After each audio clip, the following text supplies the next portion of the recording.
സംസ്ഥാനത്തെ സർക്കാർ higher secondary സ്കൂളുകളിൽ പ്രാക്ടിക്കൽ ക്ലാസുകൾക്ക് വേണ്ട രാസവസ്തുക്കൾ ഇല്ലെന്ന് പരാതി.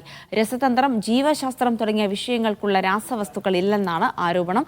രാസവസ്തുക്കൾ വാങ്ങാൻ വേണ്ട ഫണ്ട് ഇല്ലാതായതാണ് പ്രതിസന്ധിക്ക് കാരണം.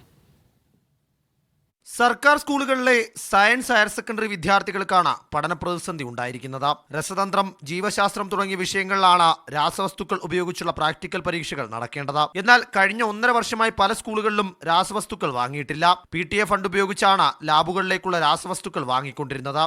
എന്നാൽ സമഗ്ര ശിക്ഷ കേരള വഴി സ്കൂളുകളുടെ അറ്റകുറ്റപ്പണിക്ക് ലഭിക്കേണ്ട ഫണ്ട് മുടങ്ങിയതോടെ പല സ്കൂളുകളും PTA ഫണ്ടിൽ നിന്നും ഈ പണി പൂർത്തിയാക്കുന്നതിനായി തുകയെടുത്തു. ഇതോടെ പ്രതിസന്ധി ഉണ്ടായി എന്നാണ് അധ്യാപകർ പറയുന്നത്. രാസവസ്തുക്കൾ ഇല്ലാത്തതിനാൽ പേരിന് മാത്രമായി പ്രാക്ടിക്കൽ പഠനം ഒതുങ്ങുന്നു എന്നാണ് പരാതി. ഹയർ സെക്കൻഡറി പരീക്ഷയെ സംബന്ധിച്ച് അവരുടെ ലാബ് എക്സാം നടത്തുന്നതിന് ആവശ്യമായ രാസവസ്തുക്കൾ വാങ്ങാൻ പോലും പണമില്ലാത്തത് കൊണ്ട് പല വിദ്യാലയങ്ങളിലും രാസവസ്തുക്കൾ ഇല്ലാത്ത ഒരു സാഹചര്യമുണ്ട് എന്നാണ് മനസ്സിലാക്കുന്നത്. അതുകൊണ്ട് സർക്കാർ അടിയന്തിരമായി നൽകാനുള്ള പണം നൽകാൻ അടിയന്തിരമായ സാഹചര്യം ഉണ്ടാക്കണമെന്ന് അഭ്യർത്ഥിക്കുന്നു. ആദ്യമൊക്കെ അധ്യാപകർ സ്വന്തം നിലയ്ക്ക് പണം കണ്ടെത്തി സാധനങ്ങൾ വാങ്ങിയിരുന്നു. എന്നാൽ സാമ്പത്തിക ബുദ്ധിമുട്ടായതോടെ പലരും ഈ ഉദ്യമം ഉപേക്ഷിച്ചു. പരീക്ഷകൾക്ക് 4 മാസം മാത്രം ബാക്കി നിൽക്കെ പഠന പ്രവർത്തനങ്ങൾ മുന്നോട്ട് കൊണ്ടുപോകാനാകാതെ ബുദ്ധിമുട്ടുകയാണ് അധ്യാപകരും വിദ്യാർത്ഥികളും.